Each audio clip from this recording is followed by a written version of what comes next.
It is Magic 107.5, 97.5, the real sound of Atlanta. Jackie Page. Time to hop into a little girl talk and sitting down at the girl talk table today. What? You know him from Family Guy and shows like NCIS, and he will be starring, and this is huge, Disney's The Kingdom of the Planet of the Apes, the one, the only, Peter Macon. Hey now. Hey. How you doing? I'm good. Sitting here talking to you. Glad This to is have good. you. No, I'm really good. I'm very grateful to be here. Thank you. On the heels of a huge movie coming out, how does it feel? You know, it's a bit surreal Mm-hmm. because I've been living with it for like 2.5 years now, and my experience with it is being in the bush in Australia, finding leeches and that kind of stuff, and riding horses and running away from kangaroos and just like but just doing the film. And so now it's now becoming a public thing, a Yeah. public sort of ownership property, and people are experiencing it. So I'm sort of experiencing it for the first time too. Really?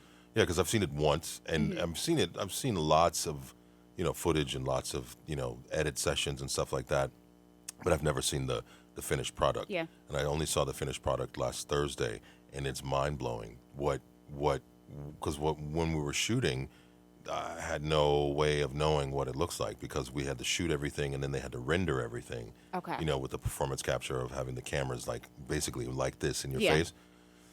So when we look at playback, you just see yourself in this scuba suit with QR codes all over it. You really like no idea what it looks like. So I'm experiencing it kind of for the first time. Yeah. But at the same time, I've been living with it for a long time. So, and I'm learning how to talk about it. And I'm really curious as to how people are going to receive it because it is part of a franchise, even though it's its own standalone film. I mean, it's Yeah. not like the fourth film. It's like there's a break. There's three Yeah. films, and then there's a break of about 300 years. But then it's still, But it's it's still- the Planet of the Apes. I know, And it right? holds a big name. Yeah. I mean, those are huge shoes to fill. Yeah. But again, as an actor, it's really kind of out of my hands. You know what I mean? Like, I barely even watch what I do, just because I find it hard to be subjective to watch it without. And it's like it's not really, and that's why I don't read reviews. I don't get into it because it's none of my business. You know what I Yeah. mean? Like, and if people love it, they love it. They don't, they don't. And I mean, my work was done a year ago, so I'm having fun experiencing it with people who are experiencing it, and I can watch it because it's not like me watching myself and being hypercritical of myself, but But it's don't fun. you feel like you still have that moment because like that was the character that I played? Although you're not physically seeing yourself. Yeah, Don't yeah. you still have those moments of like, For "Ugh." sure. I mean, there's some ad libs that are in the film that are mine that I kind of riffed on and that they kept. And I'm like, oh, that's cool, But that's just me being in the mode in the zone of the character, and I'm happy to contribute, because honestly, if I'm gonna be 100%, about it, like politically, the original films, like 68, 60, late 60s, turbulent civil rights, like time. And so they're a little suspect to me. You know what I mean? We're a little sus, as the kids say these days.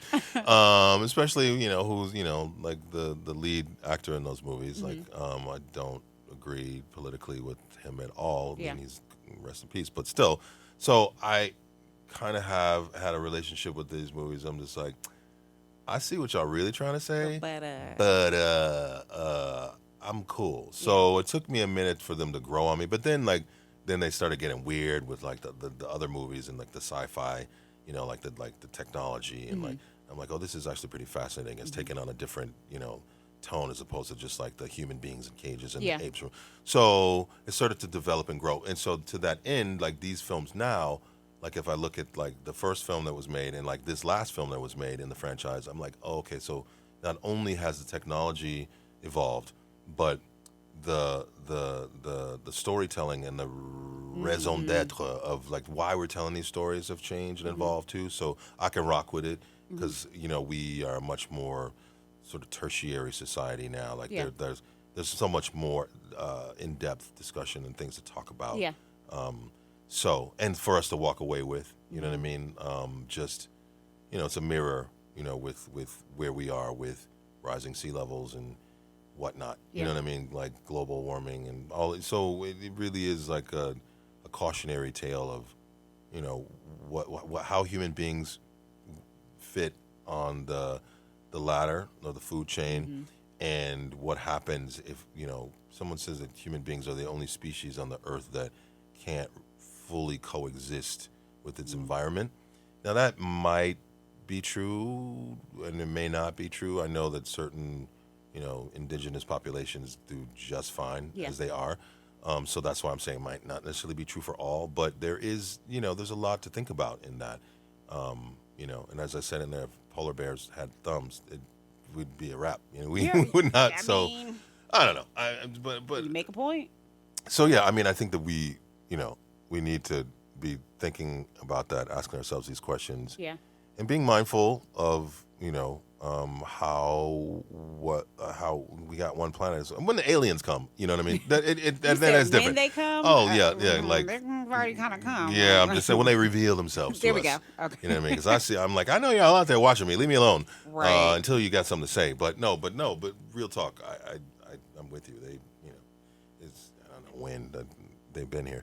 But that's just my own belief. But like, how we unite as human beings, I think is a critical question that's being asked in this film, because human beings are not at the top of the food chain in this movie. Yeah. You know, so this, you know, it's a lot to think about. Yeah. You play Rocka in this movie. Tell us about that.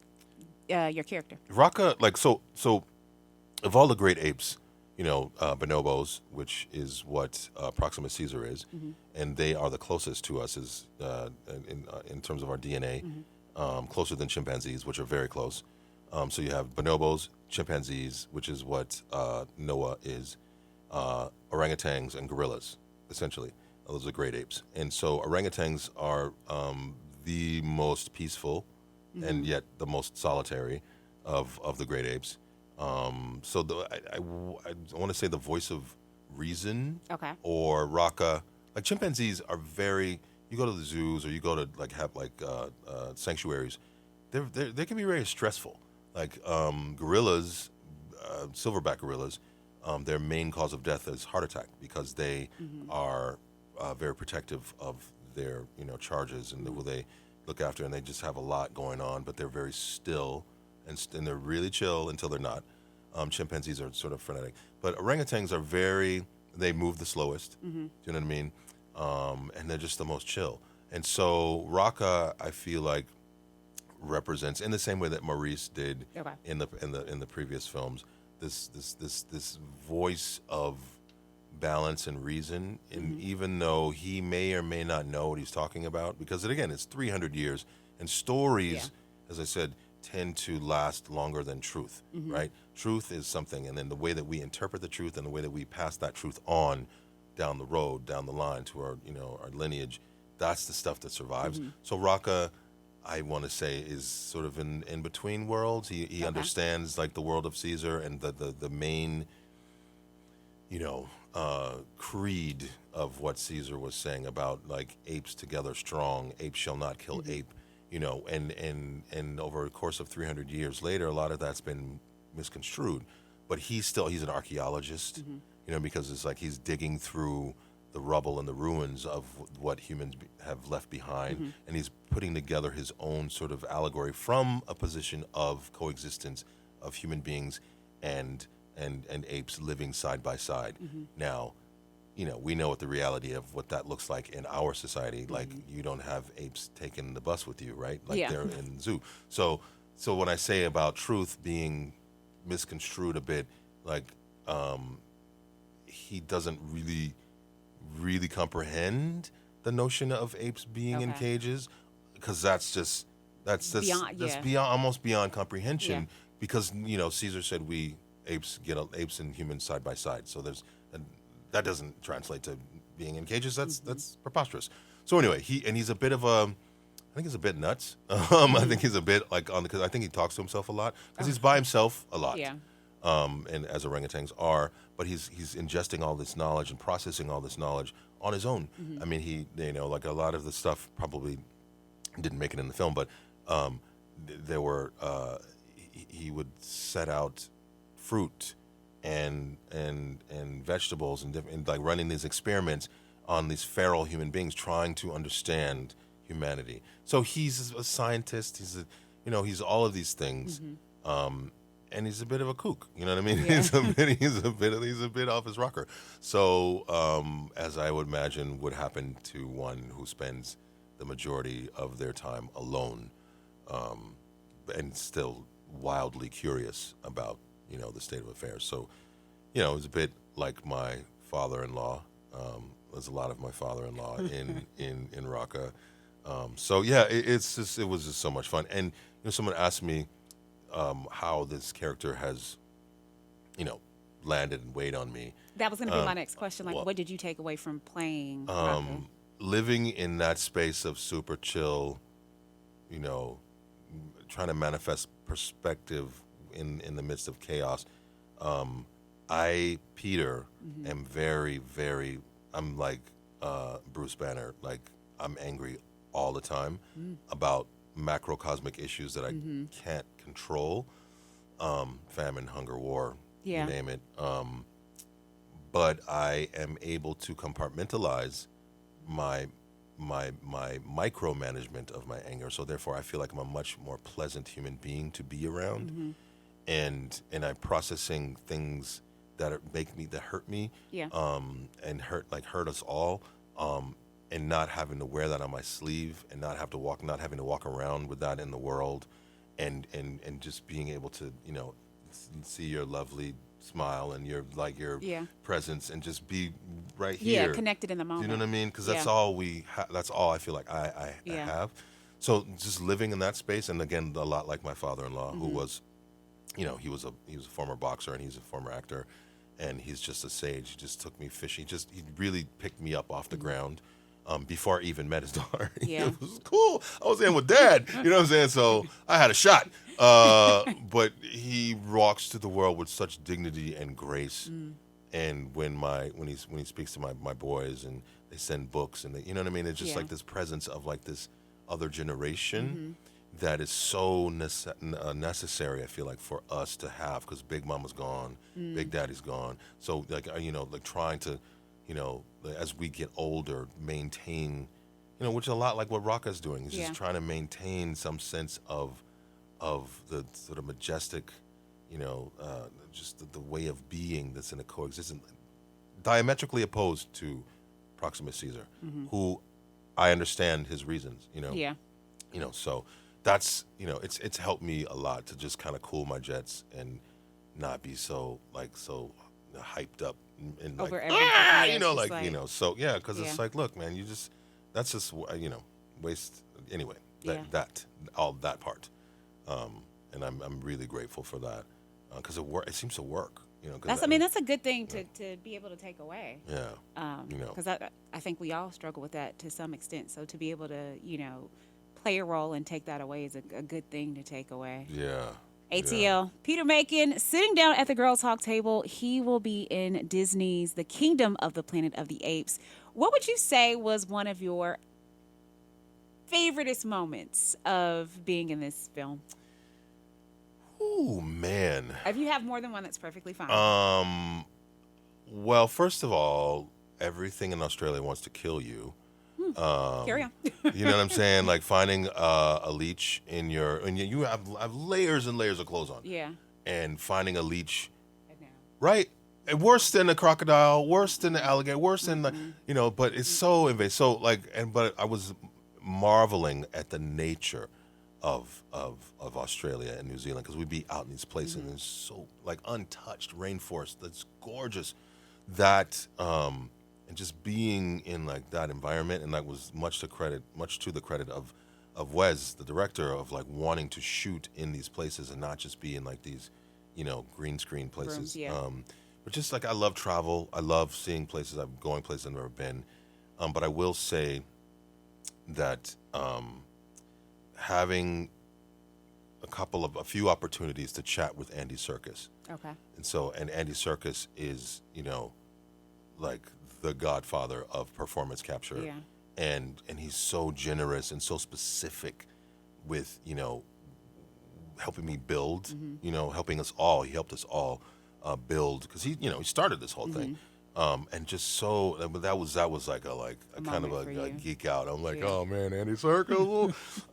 But he was so as where I and where I am, like this is I mean, I've done some video games and I've done a bit of other performance capture stuff, but like not to this extent. But like talking with someone who is a quote unquote master, as I'm looking at Kobe and I'm looking at Picasso, like right here in your studio, like that, just being able that was so inspiring.